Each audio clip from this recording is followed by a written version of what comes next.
Olá, alunos da Univesp, disciplina de Planejamento para o Ensino da Matemática. Bem-vindos a essa aula 16, que é uma continuidade natural da aula 15.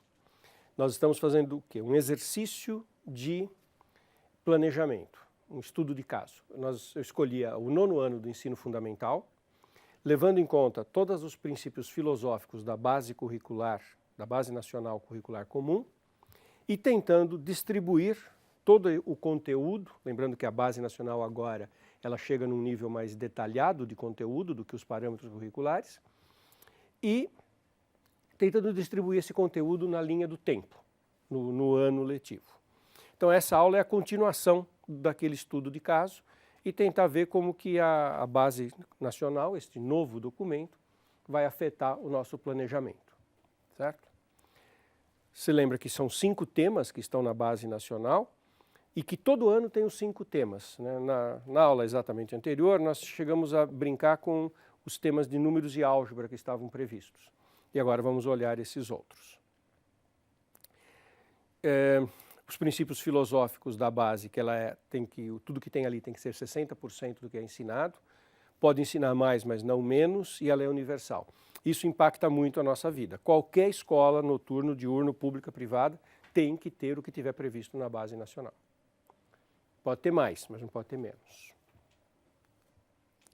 Eu estava trabalhando com os seguintes condicionantes numéricas.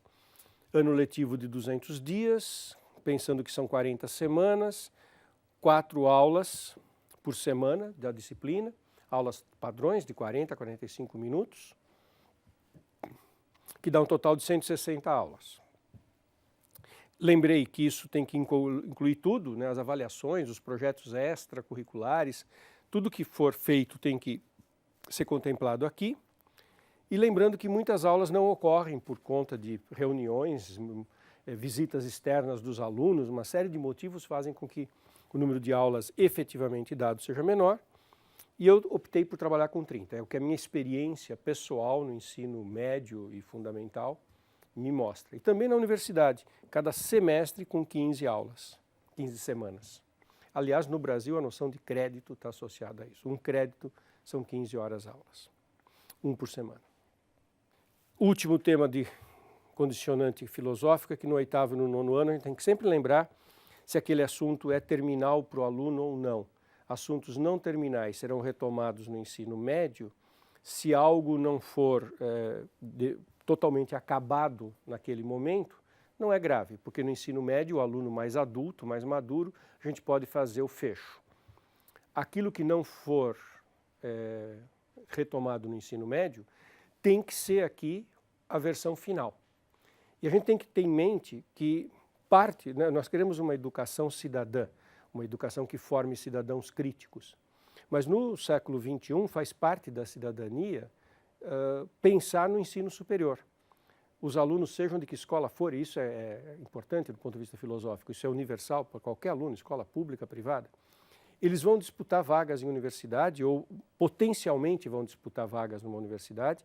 E no Brasil nós temos o Enem como parte do acesso ao ensino superior nas instituições públicas federais, muito intenso, em algumas estaduais. Então também faz parte desta cidadania que o nosso aluno se dê bem em provas. A cidadania poderia prescindir disso, mas nós queremos que os nossos alunos se deem bem em provas. Então quando eu vou ensinar porcentagem no ensino fundamental, eu tenho que saber se aquele aluno vai retomar a porcentagem ou não e olhar que aquilo que eu estou ensinando faça sentido daí a 3 anos quando ele prestar a prova do Enem e ele consiga trabalhar com o conceito de porcentagem na prova do Enem. Não é ser escravo do vestibular ou do Enem, mas é lembrar que isso faz parte. É tão cidadão quanto pensar que o aluno vai um dia ler um jornal e vai ter uma notícia que ele vai precisar interpretar uma porcentagem para entender a inflação do país. Faz parte da cidadania lidar com a inflação. Faz parte da cidadania acessar o ensino superior e para isso ele tem que fazer provas muitas vezes. Então vamos continuar. O que a base nacional fala de geometria para o 9º ano? E olha como tem novidade aqui. Demonstrações das relações entre os ângulos formados por retas paralelas interceptadas por uma transversal. e as relações entre arcos e ângulos na circunferência de um círculo.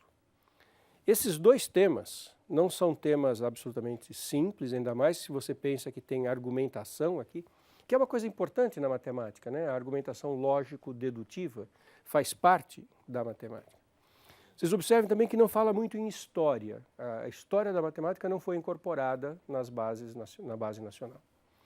Mas isso aqui significa o quê? Do que ele está falando? Está falando daquela situação que você tem retas paralelas, intercepta por uma transversal, e ele fala em demonstrar que esse ângulo é igual a esse. Como chamam esses ângulos? Eles são ângulos correspondentes. Esse ângulo e esse são alternos internos e também são iguais. Então, lidar com essa matéria, e a base fala em demonstração. Isso demanda um certo tempo, organizar bem a cabeça dos alunos para entender isso. E o outro tópico é a questão do ângulo no círculo e na circunferência. Então, quais são os temas que vão ser abordados nesse pedaço? A história de que o ângulo central e o arco e o ângulo central têm a mesma medida, em graus ou radianos, que o ângulo inscrito tem uma medida que é metade da medida do arco, questões que podem envolver potências de pontos na circunferência. Então é uma temática bastante importante. Acho que muito disso não é retomado no ensino médio, tradicionalmente, exceto nas escolas, que são aquelas escolas que são muito focadas para preparar para provas, e que tem até um material muito seriado no ensino médio, que retomam muita coisa do fundamental para dar esse fecho e preparar o aluno para as avaliações externas. Previ, então, 3 semanas aqui. Mais em geometria no 9º ano. Semelhança de triângulos, relações métricas no triângulo retângulo, teorema de Pitágoras, falando em verificações experimentais e demonstração do teorema de Pitágoras. Isso também dá um certo trabalho e normalmente não é retomado no ensino médio, na maioria das escolas. Previ 3 semanas para esse estudo. É corrido fazer em 3 semanas, mas é o que a gente tem. Bom, semelhança de triângulos, vocês sabem, são os casos de semelhança. Então, discutir o caso que triângulos que tenham os ângulos congruentes, os ângulos iguais são semelhantes, os casos, o que significa ser semelhante, né? A relação se impacta na proporcionalidade dos lados. As relações métricas no triângulo retângulo, essencialmente, estão dizendo, são aquelas relações, quando a gente tem um triângulo retângulo, a gente pensa na altura do triângulo, e na divisão que essa altura causa na hipotenusa. E a gente tem, claro, os catetos A, B e C. Então, observe o que a base curricular fala. Ela fala das relações métricas no triângulo retângulo, então a gente tem que analisar todas as relações. Uma delas é que H ao quadrado é M vezes N, e tem várias relações métricas aqui. E demonstrar o teorema de Pitágoras. O teorema de Pitágoras sai das relações métricas usuais do teorema do triângulo retângulo. E ele fala também em verificações experimentais. É isso que eu disse quando eu pensei em aula. Às vezes tem uma atividade que a gente vai fazer fora da sala de aula. Pode ser numa feira de ciências, pode ser numa atividade experimental com outra disciplina, fazer um experimento que conclua pelo teorema de Pitágoras.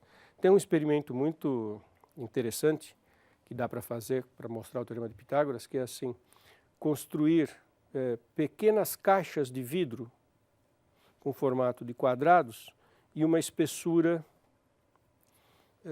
pequena, tipo 2 centímetros. As 3 caixas têm tamanhos que são os lados de um triângulo retângulo. Por exemplo, aqui pode ser 3 dezenas, faz uma outra caixa com 4 dezenas e uma outra caixa com 5 dezenas. Você faz porque esses números são lá do triângulo retângulo. Daí você mostra que as caixas se encaixam fazendo, né, formando um triângulo retângulo.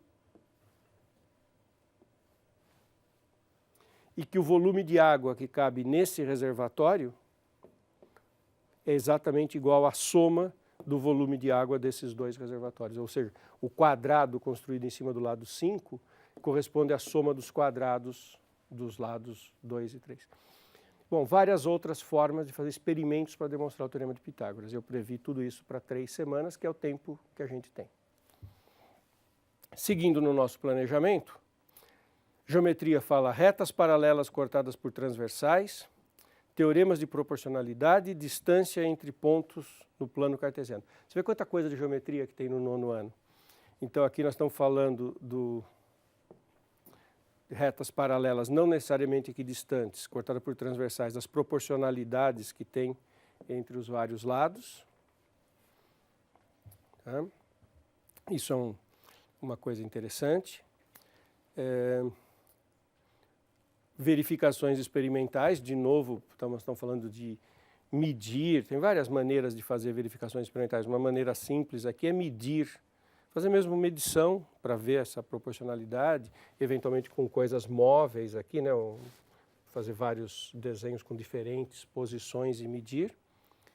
E fala em distância em pontos no plano, que por si também já é uma coisa extremamente importante, que pressupõe que o aluno domine sistemas de coordenadas, abscissa e ordenada no plano, que ele domine o teorema de Pitágoras e que ele consiga aplicar tudo isso para calcular a distância entre esses dois pontos pela fórmula clássica, que é a raiz quadrada da diferença das coordenadas ao quadrado. Então, pensando nisso tudo, eu achei que a gente conseguiria se organizar em 3 semanas.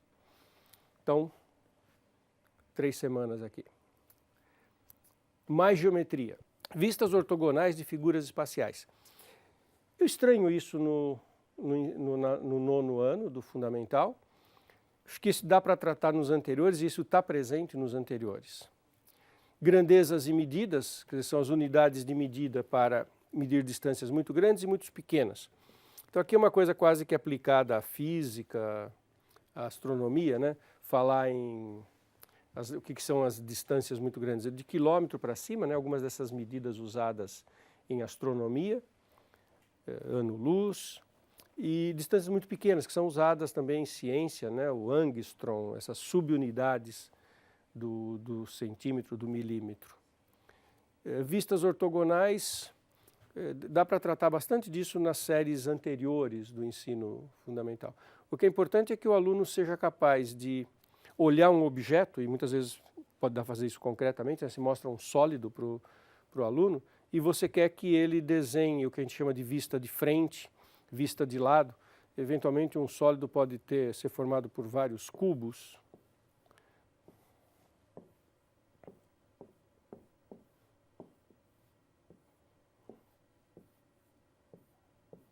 E nós queremos que o aluno identifique que se ele olhar isso de cima, ele vai ter uma vista que é formada por 3 quadrados. Se ele olhar de frente, ele vai ter uma outra vista. Isso é uma coisa importante em geometria e nas suas aplicações. Não é difícil de trabalhar com isso, então eu previ 2 semanas para esse tema. Unidades de medidas na informática e volumes de prisma e cilindro. São temas completamente diferentes e eu acho que dá para fazer mais ou menos 1 semana para cada um, então aqui gastaria 2 semanas. Utilizados na informática, qual que é o interesse disso? É uma coisa um pouco sutil, tá? Quando a gente fala em 1 kilobyte, por questão da base 2 da informática, isso aqui normalmente não é 1000, né? É 1024. Por conta da potência de 2. Mas, bom, é uma coisa importante que o aluno aprenda, que ele saiba ler, né? Entender o mundo da informática. E volume de prismas e cilindros é uma coisa básica, que está bastante tradicional, não tem grandes mistérios. Probabilidade estatística. Então, este assunto, na base nacional, ele está de uma forma que eu considero bastante sofisticada. Por outro lado, é um tema que vai ser retomado no ensino médio. É muito natural retomar no ensino médio. Então, eu não considero isso uma coisa... É um tema muito importante dentro da cidadania, né, para entender justamente todas as análises que saem na mídia, mas eu não acho que precise fazer um estudo tão sofisticado no 9º ano, porque é possível deixar coisas mais elaboradas para o ensino médio. Mas a base nacional fala em eventos dependentes e independentes. Isso é um conceito sofisticadíssimo. Acho difícil o aluno muito jovem entender a aplicação disso. Mesmo adultos da área de exatas têm dificuldade em lidar com o que significa exatamente os eventos independentes. O problema é que isso é muito contraintuitivo, mas dá para fazer umas coisas interessantes. No meu planejamento, eu pensei em deixar 2 a 3 semanas para fazer isso. Uma coisa que eu gosto muito de discutir quando falo em eventos independentes é mostrar que na extração de jogos, loterias, os eventos são independentes, né? O segundo número, uma vez que vai ser sorteado, você tira só o primeiro, então nesse sentido eles não são independentes, porque varia um pouquinho a probabilidade, mas que não tem memória. O segundo número não tem nada, não é influenciado pelo primeiro. Então não tem problema, não há nada de esquisito se numa extração de loteria sair números em seguida, que as pessoas normalmente não apostam, né, numa loteria, números em seguida. E quando a gente mostra isso, fala para os alunos, a chance de sair números em seguida ou não é a mesma, invariavelmente a gente ouve a pergunta, e por que nunca sai em seguida então? E essa é uma bela questão para a gente discutir com os alunos. Então, no 9º ano, eu faria um pouco dessa discussão, sem achar que é terminal, pensando que eles vão ter o ensino médio para completar esse estudo. E também esse tema aqui, leitura de dados em pesquisa expressos em tabelas de dupla entrada, agrupados a gráfico de colunas simples, gráficos de barras, todas as coisas típicas de tratamento de dados, que é bastante importante e que dá para fazer no ensino fundamental. A Base Nacional tem essa frase aqui: planejamento e execução de pesquisa amostral e apresentação de relatório. Eles querem que a gente organize com os alunos uma atividade de bolar alguma pesquisa que eles vão fazer e reproduzir um relatório. Isso toma muito tempo. Orientar o aluno a fazer a pesquisa. Provavelmente eles vão trabalhar em grupos. Quem já orientou grupos de que adolescentes sabe como que é complicado orientar o grupo. Você precisa de muito tempo para trabalhar. Não dá para deixar tudo para eles fazerem fora da escola, porque senão eles não trabalham bem. Ter a parte da atividade na sala de aula para poder orientá-los bem. Isso dá bastante trabalho e é bastante ousado para 9º ano. Bolar um trabalho de pesquisa que eles possam fazer. E eu previ 3 semanas para tudo isso. Todo o 9º ano que eu acabei de fazer para vocês, ele ocupa 30 semanas. Então eu fiz uma divisão do 9º ano, tudo que está na base nacional, para caber em 30 semanas, lembrando que o ano letivo tem 40, mas pensando que para esse conteúdo a gente vai fazer 30. Lembra que fala que pode dar mais matéria, que isso aqui tem que ser no mínimo 60%? Eu acho difícil dar mais matéria do que tudo isso que está no 9º ano. Mas aí fica o desafio, e cada um de vocês vai ter que levar para dentro da realidade da escola em que estiver o detalhamento mais fino disso. Acho que é um exercício interessante que a gente fez, de vocês. É assim que eu me planejo quando eu vou ministrar uma disciplina. A primeira coisa que eu faço é ver o tempo em larga escala, se é um semestre, um ano, penso quantas semanas tem, olho para a matéria toda e tento pensar em blocos semanais. E aí eu vou para o planejamento mais pontual. Tá? Mas o exercício de hoje era fazer dividir o conteúdo nas 30 semanas. Espero que tenha sido útil para vocês isso. E vocês vão ter que fazer muito esse tipo de exercício na vida profissional. Tá ok? Ficamos por aqui hoje.